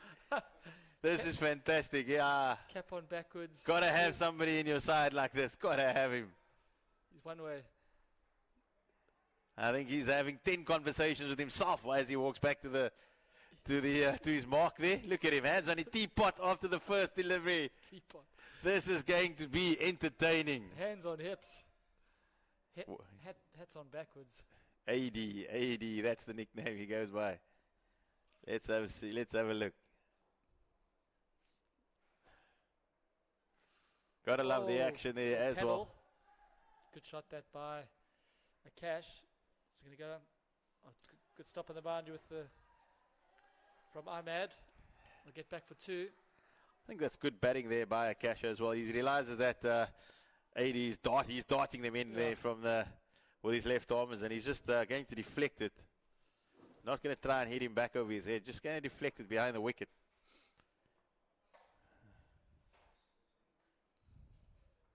Love to see AD take a wicket. I'm sure there's a celebration in there. Yeah, absolutely. Shakil Haider is the new man on strike.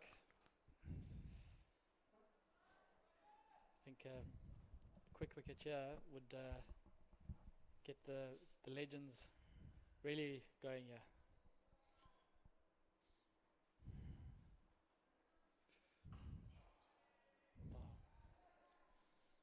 I'm sure 80 is one of those cricketers. He will have some great stories to tell you as well. Absolutely. He's had some great fun with him in Chester 2018. Great to see him back on tour.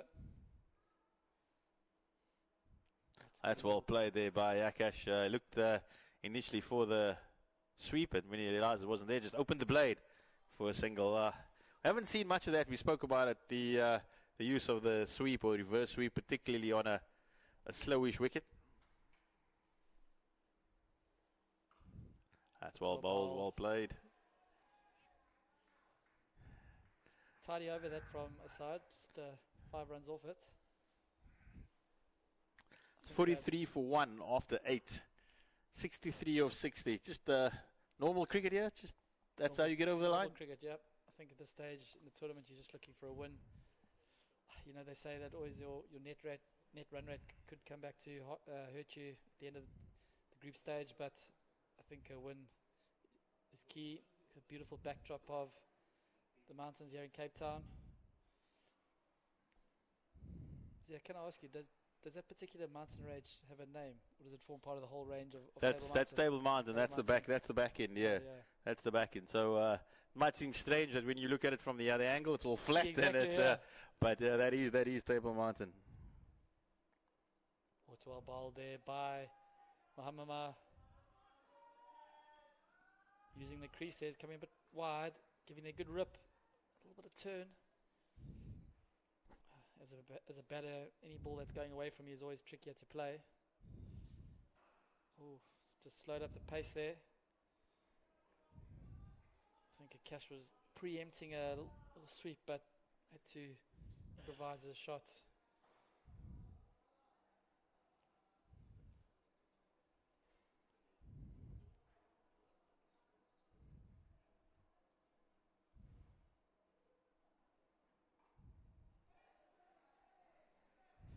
Quick single there by Shakil Hayder. I'm not sure whether it's worth the gamble of the Legends bringing in one guy just to stop one, so mid-wicket or a short cover just to create a little bit of pressure. I tend to agree with you, Ross. When you're defending a total like that, you kind of need to make the play. You've got to make the play. You need to create something. Exactly. Because the way the Heritage side are going about it, it's going to be a walk in the park and run a ball.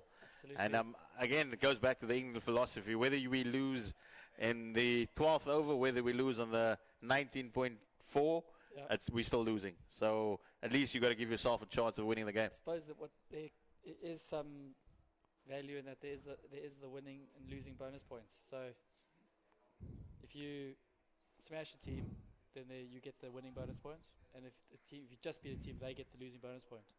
So, and maybe that could be a factor in the end about where you finish in the table. And then who you play in the next round in the last 16. We have seen that the groups are tightly contested, particularly that Twee Likkies, that group, along with the Yankee Royals and also the Bangladeshi side yesterday afternoon.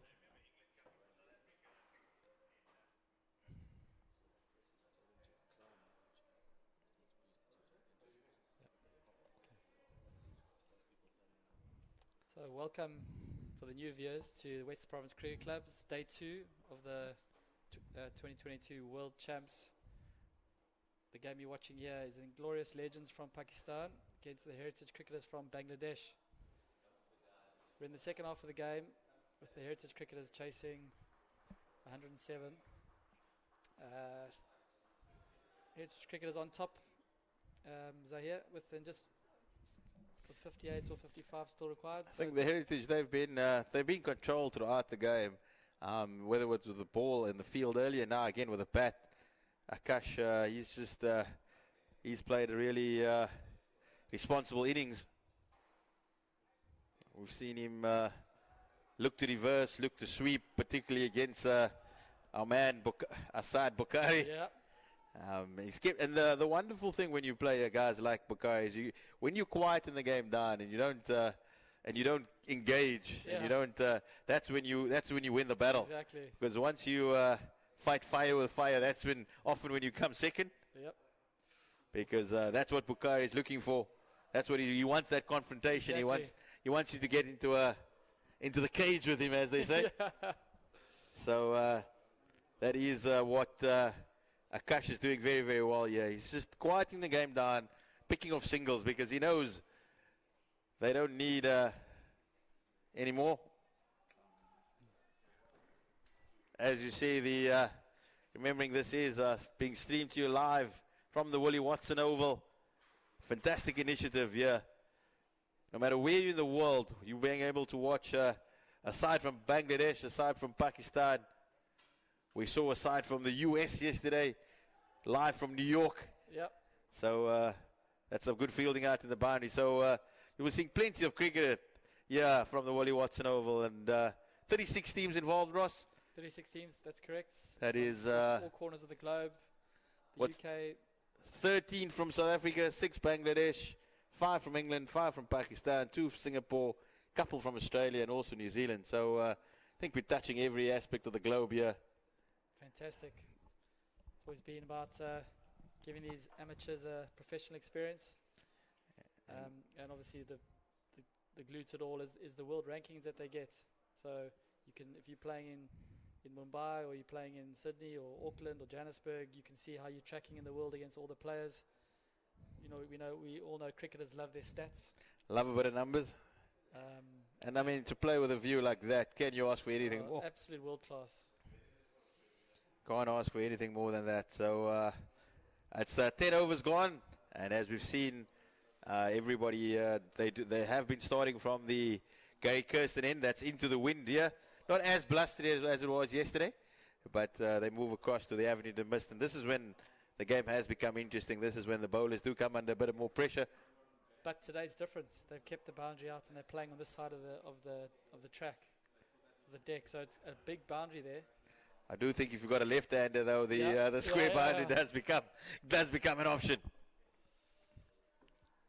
So 55 for 1 after 10.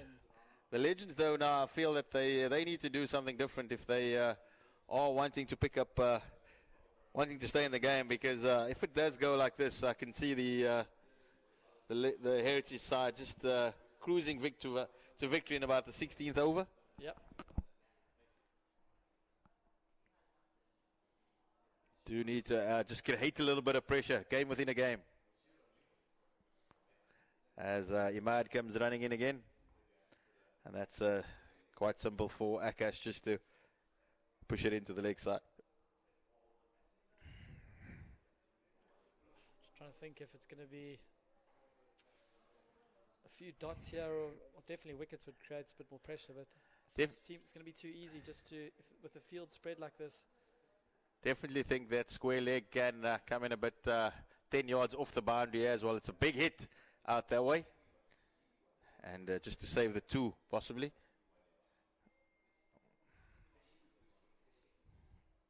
Simad runs in again. It's cut out to... so that's good running again there by Shakil Haider. And that's all the Heritage side they need to do. Just push it into the gaps, run hard, and they'll get to their total comfortably. So if you're joining us on Facebook or social media and you're wondering what's really going on here, it's Last Man Stands World Champs here in Cape Town. There are leagues around the world, and if you are looking to get involved, if you just went to go to the website, lastmanstands.com/join, you'll be directed to your country and city page. There'll be a register button, and your local league manager will be in touch with all the details of your local competition. This is the pinnacle event of Last Man Stands, whereas every team here in Cape Town has qualified to be here through, whether it be your regional final, regional quarterfinal, or you've won your national competition.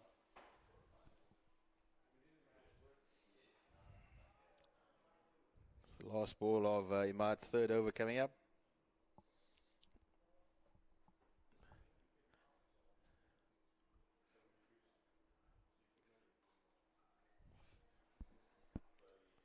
Still think this extra cover fielder must come in to stop one.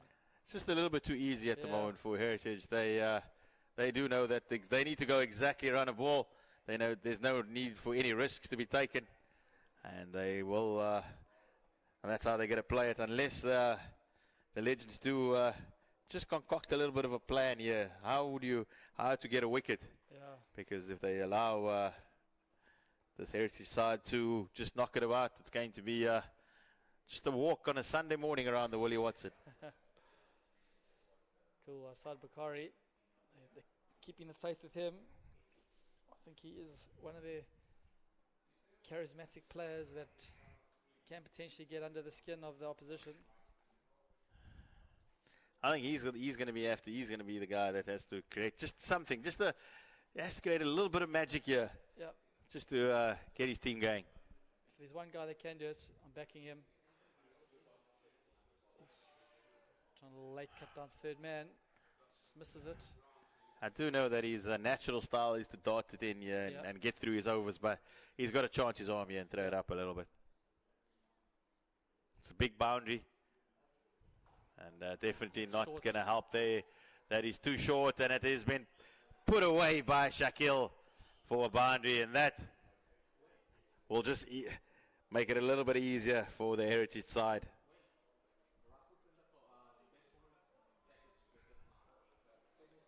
As I said, just trying to bowl a little too quick is our man Asad. Yep. See, he needs to, although he's got a good arm ball and he's got to just mix the pace. Got to mix it up.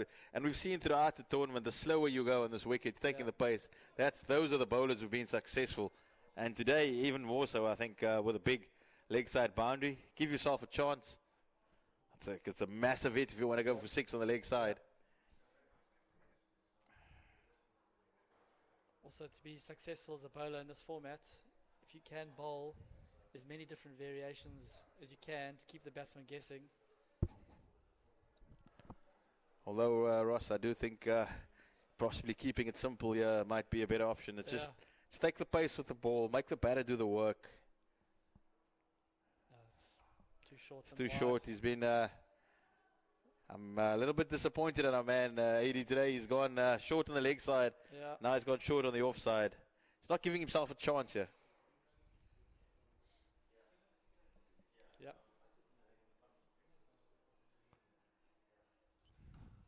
Still looking to dart thin, and it's good. These are good batters here, Shakil and Akash. They'll just punch it down the ground all day. All day. As they now go into the end of the 12th over, as they need it's now less than a run a ball for the remainder of the innings. It's really good cricket by the Heritage side, though. They sensible cricket. Haven't shown any reason to panic. Yep. They've come out from the outset realizing that the total's not it's not a big one, so there's no need to take any risks, and just comfortably take their team over the line.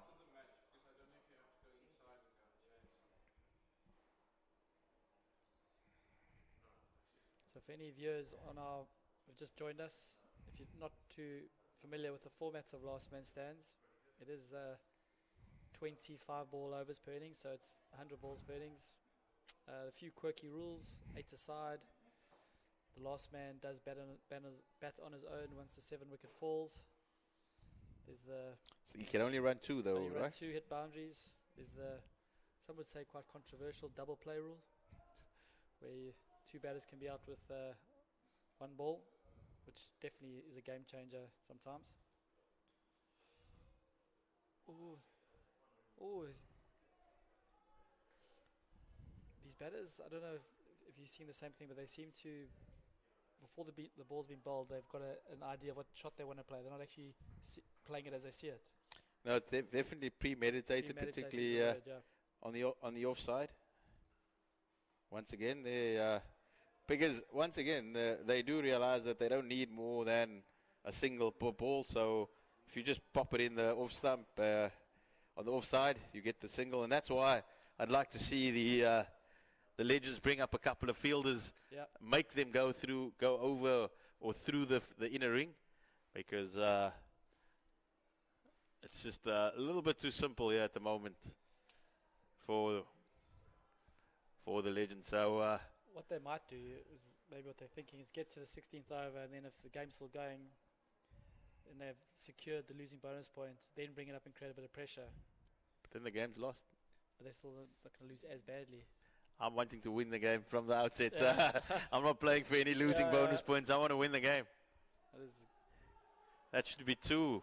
Should be two. That's pretty average running there. I'm wanting to win the game, Ross. I don't walk on into any field playing for losing bonus points. No, you got to. And I do know it becomes strategic, and there are rules within rules and games within games. But just at least the first 10 overs, give yourself a chance. And if you're not making any headway, then maybe just step back and go, you know what? Well, let's protect that bonus point. But initially, at least try and give yourself an opportunity. And I don't think the Legends, they kind of went out there that mindset from the start. They realized maybe the total was below par, and they just looked to protect it as best they could. Looks like Afridi back into the attack. He was very good, particularly against Ronnie earlier. He had the better of him, and I like to see how he goes second time around.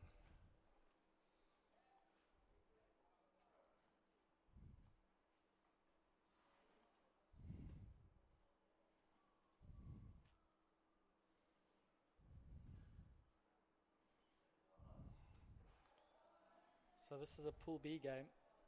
Currently, the Inglorious Legends are top of this pool with a big bonus point win yesterday. So they 1 from 1 with 10 points.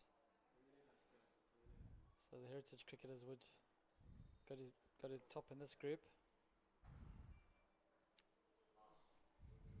After this game is a big game. We've got the Rebels from Johannesburg, who I watched yesterday. They are really strong.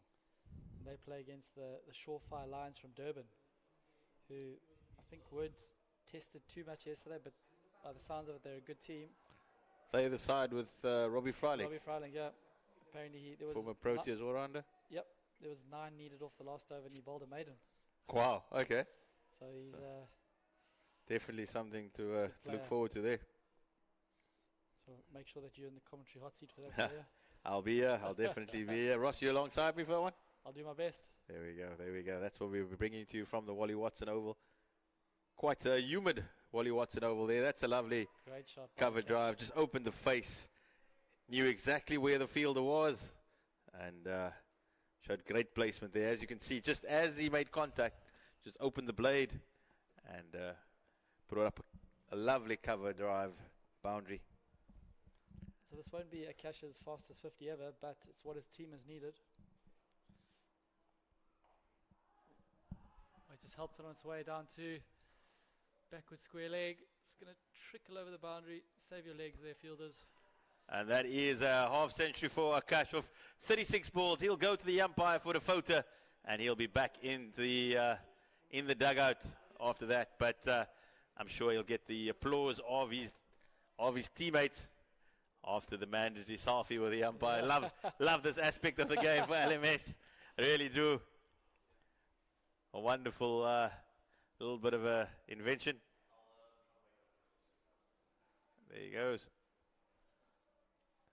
I'm hoping you pay the umpires a little more as a photography fee as well. Definitely wants the view as well. Look at that. Exactly. Wasn't happy with that side and gets a first bump as well. There we go. Loving our umpire there, and that's a wonderful 50 for Akash. He's done his job for his side, and Abdul will come in and just finish off the remainder of the innings.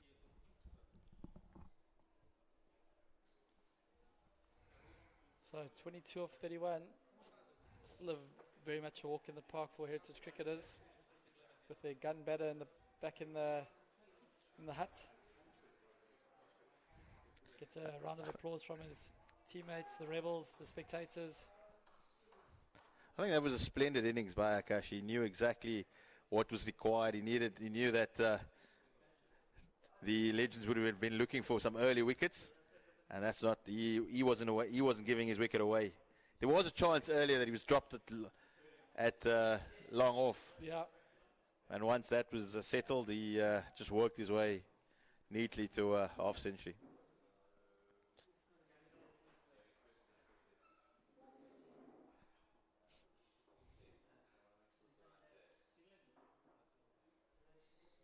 It's 14 overs gone, and now the Heritage side, they require just 21 for their, what would it be, their second win of the competition?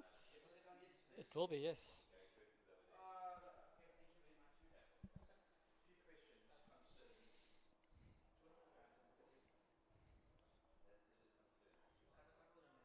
So Shakil Haider on strike.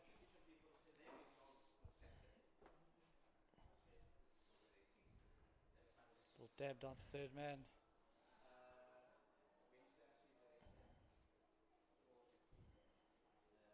All too very easy here for the Heritage cricketers. Seems the Inglorious Legends just going through the motions now. Thought Kama Fayaz was, he was impressive with the new ball. Should have had the wicket of Akash Yep. in his opening spell. And as you can see, he still has a bit of fire left in him. Yeah. Just making sure that Haider gets back to his crease.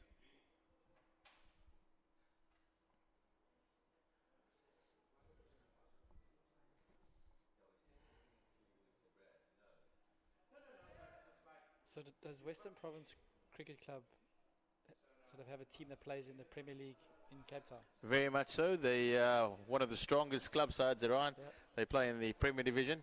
As we see there, once again, our good mate, he's back again. He's loving the outfield. Just showing everybody how lush and soft it is. Soaking up the rain from last night. Yeah. So, Western Province Cricket Club, they do play in the Premier Division and have been champions for many a season. We might have to chat to the umpires to get those extra fielders off the field. I think he's brought a couple of mates around as well today. So, definitely enjoying a little roll around in the outfield.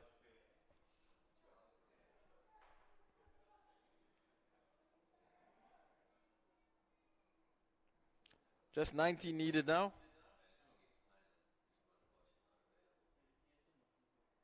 Ooh. That's a good ball there by Fayez Kamar.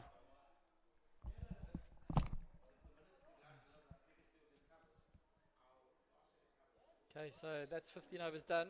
The score is 87 for 1.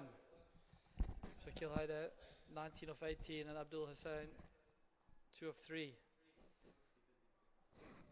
The required rate now is 19 of 25. It's a Group B game, Pool B game here at the World Champs at Western Province Cricket Club. Day 2. With the final scheduled for Sunday afternoon, which should be an absolute humdinger. It definitely should be a game that everybody will tune into, both digitally and I think the Western Province Cricket Club might be full to its rafters for that one. Yeah. That's a lovely shot down to long off. Long off. But it'll just be one. It's our man 80, he's back in the attack. I want to see a wicket from 80. Exactly, I want to see a celebration. He's got a famous celebration. I'm sure he does. Come on, 80. We're willing you on here from the commentary box. Might not change the complex of the game, but it will be lots of fun.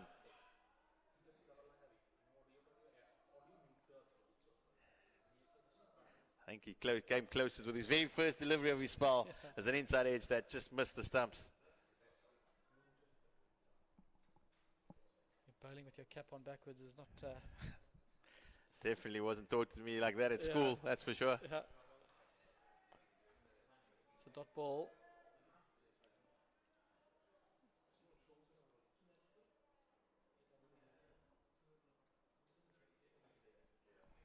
Good looking shot there by Abdul Hassan, down to backward points. Just get through for a single. Sun trying to break through here at West Province Cricket Club.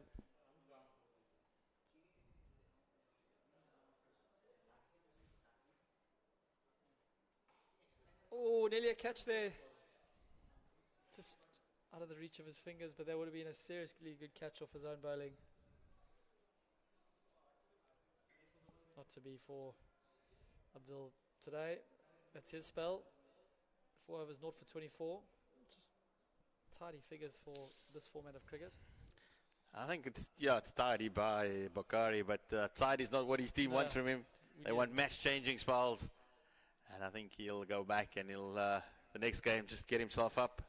Would they have another one for the day? No, just one game today. Just one game for the day, and the rest of the day you can enjoy the splendor of Cape Town. Absolutely, there's so many things to do. It's been a tourist hotspot for many a year, this place. Just so happy to have all these foreign teams in Cape Town after the COVID-19 enforced absence. Fantastic. It was really tough during that period. Yeah. And getting people on a plane and down here again is wonderful for the city. Oh, he's headed out to Kyle Corner. Is that going to be out? Oh, it's a great save. It's not a catch, but he saved 6. That is fantastic fielding by the young man on the boundary there. Presence of mind to know where the rope was behind him. That's Afridi, the seamer. Big clap from the fielders. We said it was a big hit down there. Yeah. And he tried to go the distance. Gave it the full kitchen sink. Ooh. And that's why I've said great fielding there, as we see. Just get up in the eye, get up above the eye line, because if you do hit a 6 on that boundary, it's well played to you, mate. Maybe the wind was blowing the other direction. Where's the southeaster come from that side? That would have maybe helped it a bit, but not to be.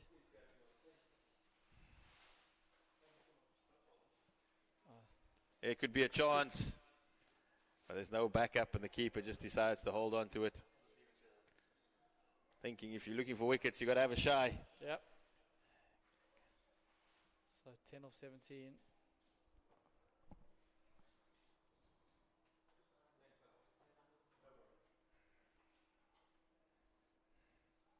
So Freedy, from memory, does he have 2 overs left? Don't think we'll get there.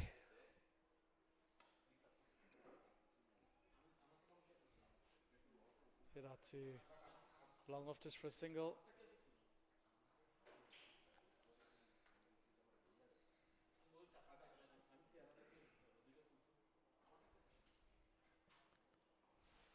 That should be a couple. Oh, they'll settle for one. As Pedestrian running that. it overcomes to an end with the Heritage needing just 8 runs of the final 15 balls.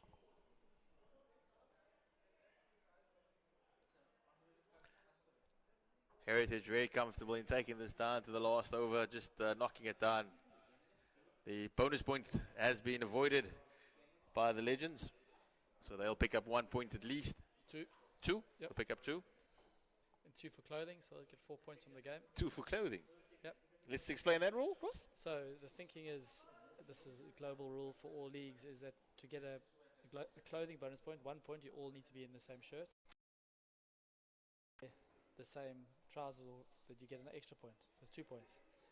And the theory being that we want the leagues to look professionally run and well run, and not just village people. Well, not say village, just park cricket with people in civvies. And it incentivizes teams in the normal leagues that if you're not dressed well and you're losing these points when it comes to finals and playoff places, if you haven't been getting these points, you could find yourself out of those playoff places. Fantastic, fantastic. So And it's got to be the same shirt for all the players and the same trouser for all the players. Doesn't have to be the same shirt and trouser. no, As in a white trouser with colour as long as it's the same shirt, the same trousers, doesn't have to be for everybody. Yeah. That's LSM. You learn something every day at the Wally Watson Oval. I presume all the team at the World Champs automatically get the 2 for Yeah, they'll each. all get the clothing bonus points. That's an automatic 2. Yeah.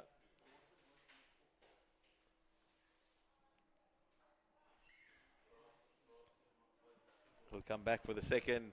There's an opportunity to take off the bails. And how was that not out, umpire?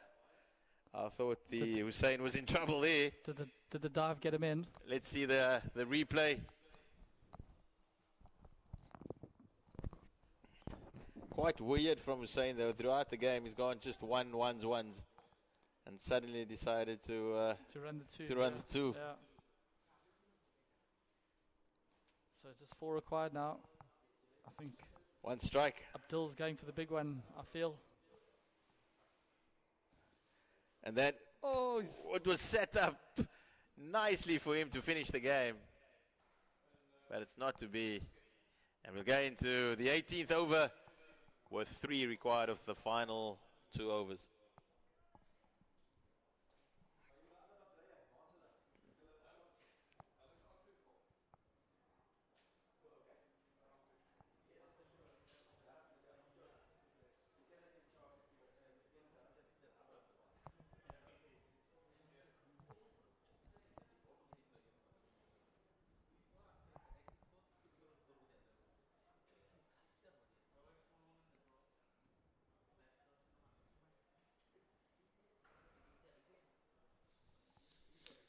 Will be the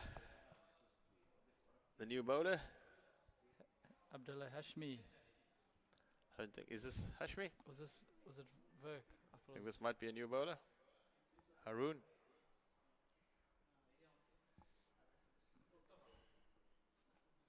You're right. Haroon Verk. Bowler second over. Ooh, well bowled. Got plenty of bounce there.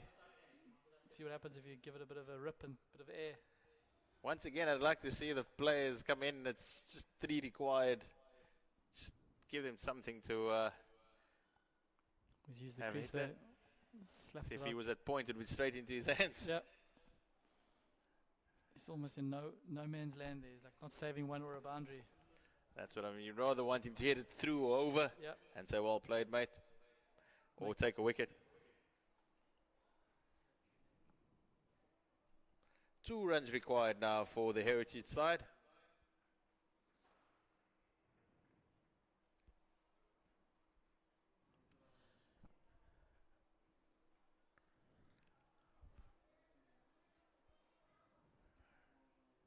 So the field comes in now.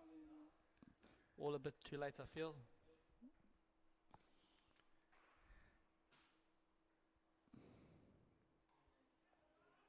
Suddenly the game becomes interesting, and And there's he's an got it out. out. That's is- exactly what we've been asking for throughout the innings. What are they doing? They haven't run all, they haven't taken a chance. But that's how you create opportunities. Exactly. Get the field up, create a bit of confusion, and you pick up a wicket. I think had the Legends done that a bit earlier, we could have been in with a different contest. Absolutely. And now he loses his not out. Just 2 runs required for the new batter, Imad Ud bin Muhammad. I do think the Legends missed the trick here. They could have brought the field up a lot earlier, created a bit of pressure, and you never know what pressure does. The Heritage side, they've completed this run chase without any fuss. Yep. It's been all too easy for them. But also credit to them for playing smart cricket.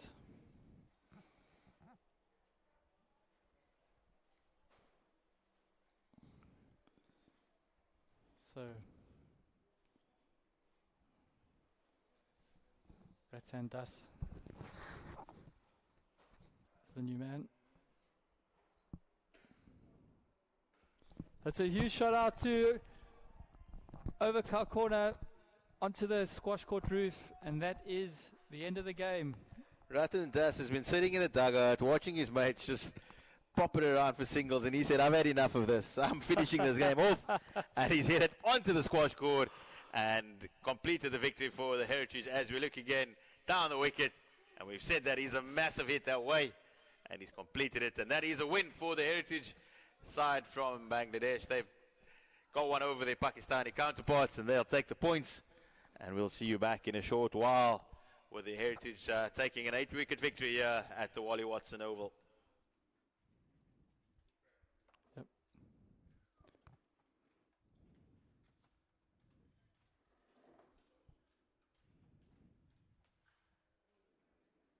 So as the players shake hands with the umpires and each other, we'll just wait for the scorecards to come up. Okay. So that's it for this Group B game. Great win there for Hedgehogs cricketers. That'll put them to top of the table. And we look forward to seeing you soon and hearing you soon for the Surefire Lions against the Rebels